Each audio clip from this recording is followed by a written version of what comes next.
Chat जीपीटीसँग कुरा गर्दा तपाईलाई कहिले यस्तो लागेको छ wow this thing is actually smart जस्तो कि कुनै म्याजिकल इन्टेलिजेन्स भएको जस्तो तर what if I told you that the magic you are feeling might not be coming from the AI at all त्यो म्याजिक वास्तवमा एआईबाट नभई हाम्रो आफ्नै इन्टेलिजेन्सको रिफ्लेक्सन हो And according to a new research paper by Urin Gravstan, that magic might actually be just the opposite. यानी कि हाम्रो आफ्नै ignorance को reflection हो. आज हामी कुरा गर्दैछौँ एउटा fascinating preprint paper.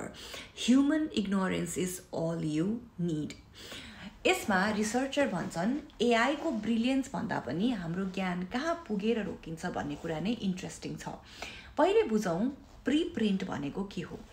बेसिकली प्रीप्रिन्ट भनेको रिसर्च पेपरको त्यो भर्जन हो जुन अथरले पियर रिभ्यू हुनु अघि नै शेयर गर्छ. Think of it as the author saying hey world यो मेरो आइडिया हो डिस्कस गर फिडब्याक देऊ है. त्यसैले प्रीप्रिन्ट्स फ्रेश र प्रोभोकेटिभ हुन्छ डिबेट गर्नका लागि बनाइएका हुन्छन्. Exactly like what we are doing right now.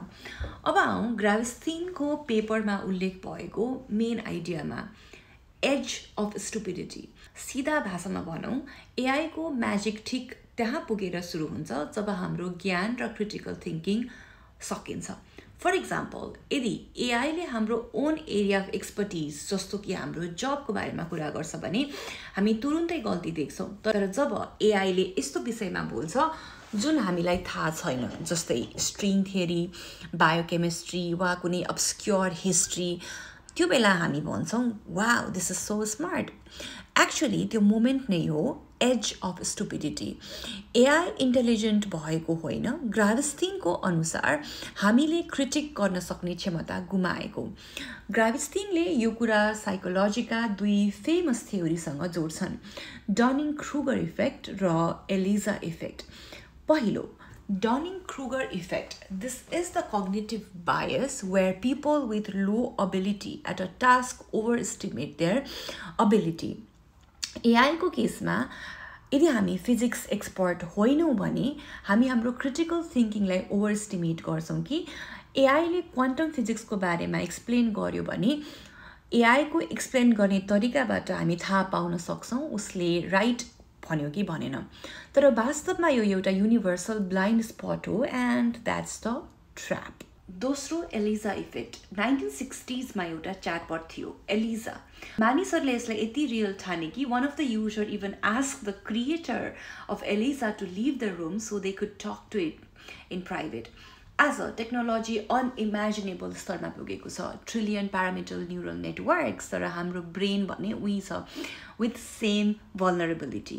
हामी फ्लुएन्सीसँग कन्फ्युज हुन्छौँ. हामीलाई फ्लुएन्सी नै मिनिङ जस्तो लाग्छ. We trust the tone more than the truth. तर त्यो म्याजिक लामो समय टिक्दैन. कुनै बेला एआई को कन्फिडेन्ट तर गलत उत्तरले हामीलाई रियालिटी चेक दिन्छ. यो फेज नै हो ट्रफ अफ डिसइल्युजनमेन्ट जसमा हामी बुझ्छौँ ओ एआईले मलाई मूर्ख बनायो. अनि त्यसपछि सुरु हुन्छ अर्को फेज भ्याली अफ रिजन. यो फेज इन्लाइटनिङ भन्दा पनि सोबरिङ हुन्छ. त्यो मोमेन्टमा बुझिन्छ एआई त केवल टुल थियो अकाउन्टेबिलिटी भन्ने सधैँ हाम्रै हातमा हुन्छ.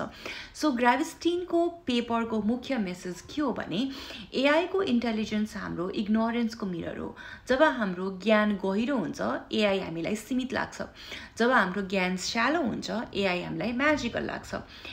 एआई युजफुल छ पावरफुल पनि. But the next time you feel the sense of a take a second, ask yourself, am I amazed because it's brilliant or because I just hit the edge of my own stupidity?